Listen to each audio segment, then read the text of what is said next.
Welcome back to another video. Welcome back to Earth Mom Dehradun. मैं हूं ज्योति। Welcome करती हूं सभी का अपने चैनल में।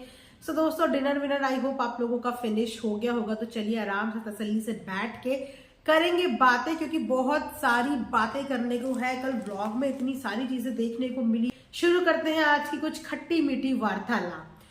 सो दोस्तों, सबसे पहले कहाँ से शुरू करें? चलिए डब्बा से शुरू करते हैं। डब्बा ने कल दिखाई है अपनी बचपन की तस्वीरें। वो कहते हैं ना कि इंसान की जिंदगी में झूठ इतने ज्यादा हो जाते हैं कि कभी कभी उसे खुद नहीं पता होता कि उसने अपने पास्ट में कितने झूठ बोल दिए हैं, या ये बोलिए कि घर वालों ने मिलाकर उससे कितने झूठ बुलवा दिए हैं। क्योंकि पहले ये सब चीजें इतनी थी नहीं, यानी कि चैनल इतना अच्छा खासा ग्रो नहीं था, तो पॉपुलैरिटी के लिए फिर इंसान कुछ भी करता है। विक्टिम कार्ड प्ले करता है, मतलब एक पुअर एंगल दिखाता है, इमोशनल कार्ड प्ले करता है, मतलब सारे कार्ड्स प्ले कर देता है। लेकिन कहीं ना कहीं टाइम के साथ साथ वो खुद भूल जाता है कि उसने कौन कौन से झूठ और कौन कौन से कार्ड वो खेल चुका है। तो कल डब्बा की पिक्चर्स आई, मतलब बचपन की पिक्चर, जिसमें डब्बा ने दिखाया कि डब्बा का बर्थडे कितनी धूमधाम से सेलिब्रेट किया जाता था उस समय पे। यानी कि उस टाइम पे इनके पापा की जो जॉब बताई जाती है, उस जॉब के अकॉर्डिंग डब्बा का बर्थडे की कल पिक्चर आई, जिसमें देख के लग रहा था कि ये कोई गरीब लोग नहीं है, ना ही ये कोई गरीब लोग थे। एक अच्छी खासी मिडिल क्लास फैमिली, जहां पे बच्चों के बर्थडे ऐसे ही मनाए जाते थे। आज भी ऐसी बहुत सारे टाउन हैं, बहुत सारी जगह हैं जहाँ पे आज भी बच्चों के बर्थडे में प्लेट में समोसा, मिठाई, रसगुल्ला, नमकीन, बिस्किट दिए जाते हैं। और डब्बा का बर्थडे की जो पिक्चर देखने को मिली, जिस तरीके के उनके कपड़े हैं, जिस तरीके की मम्मी के कपड़े हैं, उस तरीके से आप बता सकते हो बहुत गरीब परिवार के बच्चे हैं या बहुत गरीबी में पले बड़े हैं। क्या जिनके पास ब्रांडेड और लग्जरी चीजें नहीं होती, वो सारे लोग एक पुअर कैटेगरी में फॉल करते हैं। मतलब इनके अकॉर्डिंग एक रिच बंदा वही है जिसके पास सारी लग्जरी खरीदने के लिए बैंक बैलेंस है, जिसके पास अपनी मनचाही चीज पे हाथ रखने के खरीदने के लिए पैसे हैं। उसके अलावा जो बंदा अपना घर का अच्छे से सर्वाइवल कर रहा है, एक अच्छे से अपने बच्चों को एजुकेशन दे रहा है, पढ़ाई करवा रहा है, उसकी लेवल पुअर गरीबी रेखा में आ जाता है। तो ये इनकी सोच है, क्योंकि इन्होंने अपनी इमेज गरीब गरीब गरीब बोल के खुद ही बनाई, और उसके बाद अब इनकी इमेज खुद ही क्लियर होती हुई नजर आ रही है। तो मतलब इनकी सीधी साधी डेफिनेशन में, अकॉर्डिंग टू डब्बा, इनकी डेफिनेशन के हिसाब से जिन बच्चों को बचपन में बॉर्नवीटा नहीं मिलता है, वो बच्चे होते हैं गरीब, वो फैमिली होती है गरीब। फैमिली की इतनी इनकम नहीं होती कि वो अपने बच्चों को बचपन में बॉर्नवीटा पिला सके, लेकिन उस फैमिली की इतनी इनकम होती है कि अपने बच्चे का बर्थडे अच्छे से मना सके, अपनी बीवी के लिए प्रॉपर नए नए सूट लेके आ सके, बच्चों को अच्छे कपड़े पहना सके, लेकिन बॉर्नवीटा अफोर्ड नहीं कर सकते। तो ये डब्बा की डेफिनेशन है गरीबी की, जो कल के व्लॉग में खुद ही हम सबको देखने को मिल गई। उसके बाद डिफरेंस करते हैं डब्बा की फैमिली वर्सेस फनी की फैमिली। पहले आप लोग कमेंट सेक्शन में बताना कि इन दोनों फैमिलीज में से आपको किसकी फैमिली ज्यादा अच्छी लगती है। क्योंकि अगर मैं कंपैरिजन करने पे आई तो हो सकता है बहुत सारे लोगों को बुरा लग जाए, लेकिन देखो कंपैरिजन वही चीज पे करेंगे जो चीज हम देखेंगे। डब्बा के जितने भी नाते रिश्तेदार हैं, वो सब मटेरियलिस्टिक चीजों से गेन करे हुए हैं। जहां पे इन्होंने लोगों को चीजें देनी बंद करी, वहां पे इनके रिश्ते ना टूट जाएंगे, बिखर जाएंगे। इन्होंने जितने भी रिश्ते बांधे हुए रखे हैं ना, वो लोगों को अपने ऊपर डिपेंड करके बांधे हुए रखे हैं, गिफ्ट दे दे के बांध के रखे हैं, मटेरियलिस्टिक चीजों के लालच में बांध के रखे हुए हैं। जहां पे ये सब चीजें खत्म हुई, वहां पे इनके रिश्तों की औकात आपको देखने को मिल जाएगी। वहीं पर अगर बात करें फनी के रिश्तों की, तो आप फनी के रिश्ते देख लो।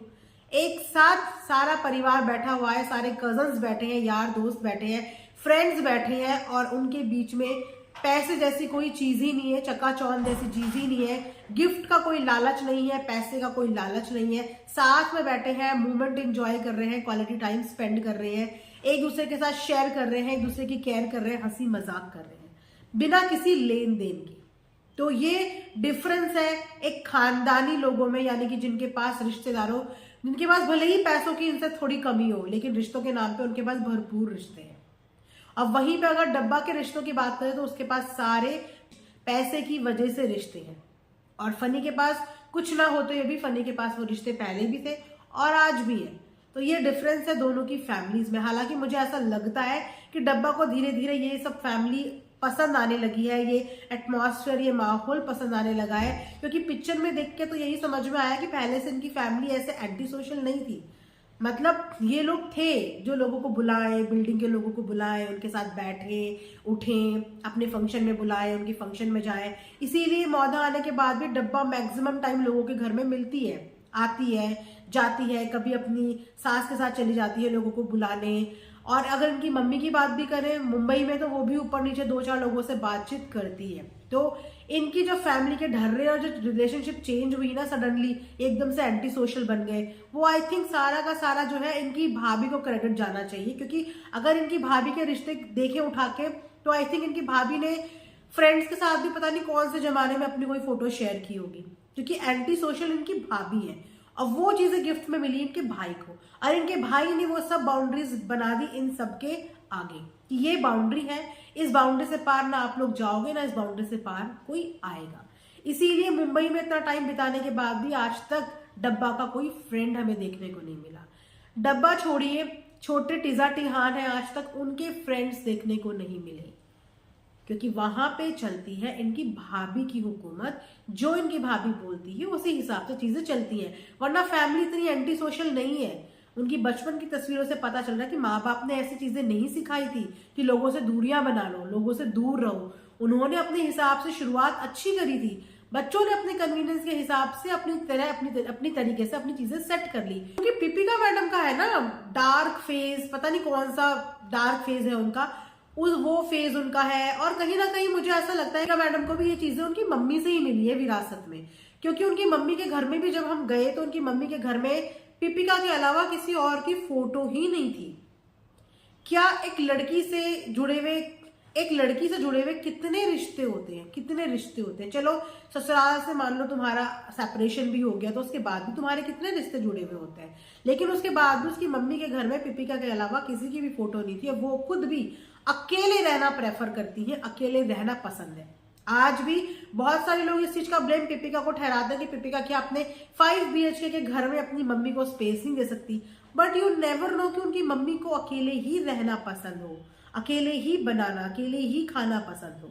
तो पीपिका को भी जो ये नेचर है ना, ये विरासत में उनकी मम्मी से ही मिला है, इसलिए दोनों अपने आप में मगन और खुश रहती है। तो यहाँ पे इस चीज के लिए हम उनके ससुराल वालों को ब्लेम नहीं कर सकते कि उनके ससुराल वालों ने उनको ऐसा बना दिया। एक्चुअली ससुराल वालों को पीपिका मैडम ने ऐसा बना दिया है, क्योंकि ये धीरे धीरे चीजें सामने आ रही हैं। वो और कोई नहीं, डब्बा धीरे धीरे सामने लेके आ रही है। क्योंकि डब्बा का मुंबई के हिसाब से मौदा में बिल्कुल विपरीत नेचर हो जाता है। सबके यहाँ जाती है, सबके यहाँ खाती है, सबसे मिलती है, उनके घर सब आते हैं। तो ये वाला फेज डब्बा बहुत इंजॉय कर रही है, बहुत इंजॉय कर रही है, उसको बहुत मजे आ रहे हैं। और कहीं ना कहीं मुंबई में रिस्ट्रिक्शन है। अब सेलिब्रिटी है तो थोड़ा उसका भी औहदा दिखाती है इनकी भाभी, हो सकता है, तो इसीलिए भी डिस्टेंस बना के रखा गया है। उसके अलावा जो मोस्ट इंपॉर्टेंट चीज के बारे में बात करनी थी वो था कल का जनाब का ब्लॉग। इसमें जनाब पीपिका मैडम को पूछते हुए नजर आए कि 2023 की बेस्ट चीजें बताओ, 2023 में तुम्हारे साथ क्या बेस्ट चीजें हुई। हालांकि जनाब से कभी भी कुछ बोला नहीं जाता, वो 1 लाइन 2 लाइन बोलते हैं, उसके बाद कैमरा पीपिका मैडम के साइड घुमा देते हैं और पीपिका मैडम बोलती चली जाती है। उन्हें पता भी नहीं होता कि वो क्या बोल रही है, और लोग उनके बोलने से बोर भी हो रहे हैं। तो 2023 की सबसे बेस्ट चीज हिंट पहले ही दे दी थी जनाब ने कि ऐसा ना हो कि बोलते बोलते भूल ही जाए कि मुझे बेस्ट बोलनी क्या है। तो पहले ही हिंट इस बात की दे दी गई थी, तो इसलिए सबसे पहले जिक्र कर दिया उन्होंने रू बेबी का। ठीक है, रू बेबी का जिक्र कब शुरू हुआ कब खत्म हुआ पता भी नहीं चला। उसके बाद जिक्र होता है 5 BHK का, उसके बाद जिक्र होता है जनाब के शो का। मतलब इनकी लाइफ में वो चीजें ज्यादा इंपॉर्टेंट है जिस चीजों से इन्हें पैसे मिलने हैं। अदर देन पैसा इनकी लाइफ में 2023 में कुछ भी ऐसा नहीं हुआ जिन्हें ये याद करें। सोचिए कि इनकी लाइफ में 2023 में ऐसा कुछ भी नहीं हुआ जिस चीज को ये याद करें, अदर देन इनका पैसा, अदर देन इनका शो, और अदर देन इनका 5 BHK फ्लैट। इससे अलावा कोई खुशियां नहीं आई 2023 में। क्या 2023 में इनके पास इनकी मम्मी नहीं आई? क्या 2023 में इनको अपनी मम्मी के साथ इतने टाइम के बाद इतना समय बिताने का मौका नहीं मिला? ऊपर से इन्होंने एक और चीज करी कि मदरहुड जर्नी। मदरहुड जर्नी के लिए क्या इन्होंने लोगों को टोंट किया कि जो मदर्स या जो इनके साथ की सेलिब्रिटीज काफी टाइम पे काफी जगह पे इनका कंपैरिजन भी होता है, कभी रुबीना दिलेक के साथ कंपेयर किया जाता है, कभी देबीना के साथ, तो क्या इन्होंने वहां पे उनको टोंट मारी है कि मैंने मदरहुड जर्नी एंजॉय करी है? मतलब कि जो लेडीज वर्किंग होती हैं, जो बच्चे के साथ साथ अपना काम भी संभाल रही हैं, वो मदरहुड जर्नी एंजॉय नहीं करती हैं। और अगर देखा जाए तो इन्होंने अगर हाउसवाइफ का टैग भी अपने ऊपर लगाया है तो व्लॉग तो ये डालती है, जनाब के सेट में तो ये पहुंची रहती है, चाहे अपने काम के लिए पहुंचे चाहे जनाब के काम के लिए पहुंचे, तो काम तो ये कर ही रही है। उसके बाद मदरहुड जर्नी में सबसे ज्यादा जो है 90% रोल तो इनकी मदर ने निभाया है। अगर इनकी मदर इनके पास इस वक्त में नहीं होती तो ये जर्नी ने तब पता चलती कि मदरहुड जर्नी आखिर में होती क्या है। लेकिन वहां पे इन्होंने अपनी मम्मी को एक बार भी एक्नॉलेज नहीं किया, एक बार भी उनकी तारीफ नहीं करी। लेकिन अपने हर इंटरव्यू में इन लोगों ने अपनी डार्क फेज, अपनी पता नहीं कौन सी जिंदगी, जिस जिंदगी की वजह से आज ये इस तरीके की है, ऐसा इनका नेचर है, उसका बखान करने के लिए तो इन्होंने कोई प्लेटफॉर्म नहीं छोड़ा। हर सोशल प्लेटफॉर्म पे इन्होंने वो लाइफ अपनी बताई है। लेकिन अब अगर इनकी मम्मी इनकी लाइफ में वापस से आई है, और वो भी उस फेज पे जिस फेज पे इनको उनकी सबसे ज्यादा जरूरत थी, तो इन्होंने एक बार भी अपनी मम्मी को एक्नॉलेज नहीं किया।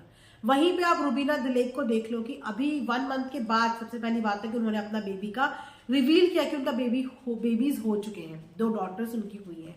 उसके बाद उन्होंने अपने इंटरव्यू में सारा क्रेडिट अपनी मदर्स को दिया कि मैं अपनी मदर्स के बिना ये जर्नी सोच भी नहीं सकती थी। उन्होंने अपनी मम्मीज की, दोनों मम्मी की इतनी तारीफ करी है, इतना प्रेज करा है उनको, तो सोचिए। और यहाँ पे इनका बेबी 6 से 6 मंथ्स अबव होने वाला है। सोचो इतनी लॉन्ग जर्नी हो चुकी है बेबी के साथ, उसके बाद भी इन्होंने 2023 के जिक्र में अपनी मम्मी का एक बार भी नाम नहीं लिया। तो ये चीजें थोड़ी सी गलत लगती हैं, जहां पे हर व्लॉगर ये दिखाता है कि अपने बड़ों को किस तरीके से प्यार करें, अपने बड़ों का किस तरीके से रिस्पेक्ट करें। जहां पे इनके खुद के पति को राजा बाबू का टैग दिया गया है, राजा बेटे का टैग दिया गया है, वहां पे इन्हें समझ में नहीं आता कि मदर की कितनी महत्वपूर्ण भूमिका होती है आपके लाइफ में, और वो भी तब जब आपकी मम्मी आपके लिए रीलोकेट तक कर चुकी है, शुरू से लेकर अभी तक आपके साथ बनी हुई है, और आगे पता नहीं कब तक वो आपके साथ रहने वाली है। तो एक्नॉलेज तो करना चाहिए। 2023 में ये भी एक बहुत बेस्ट चीज हुई है जिसे आप शायद कहीं ना कहीं एक्नॉलेज करना भूल गई हैं। तो ये सारी चीजें कल के व्लॉग में थी जो मुझे अच्छी नहीं लगी। तो यहीं पे मैं आज का ये वीडियो अपना एंड करूंगी। आई होप आप लोगों को पसंद आया हो, आप लोगों ने रिलेट किया हो। इफ किसी भी तरीके से मेरी वीडियोस किसी को हर्ट करती हैं या किसी को बुरा लगता है तो सॉरी, बट ये रिएक्शंस है, जो जैसा देखेंगे मैं यहाँ पे अपना पॉइंट ऑफ व्यू शेयर करती हूँ। आप लोग कमेंट सेक्शन में अपना नजरिया शेयर कर सकते हैं। मैं हमेशा से बोलती हूँ कि मैंने अपना नजरिया शेयर किया है, आपका मेरे से डिफरेंट हो सकता है, मैं आपके नजरिए की भी इक्वली रिस्पेक्ट करती हूँ। तो आप लोग कमेंट सेक्शन में अपना नजरिया जरूर बताइए। यहीं पे आज का वीडियो करती हूँ एंड मिलेंगे कल एक नई वीडियो के साथ रात को 10 बजे। So don't forget to like, share and subscribe. Thanks for watching Earth Mom Dehradun.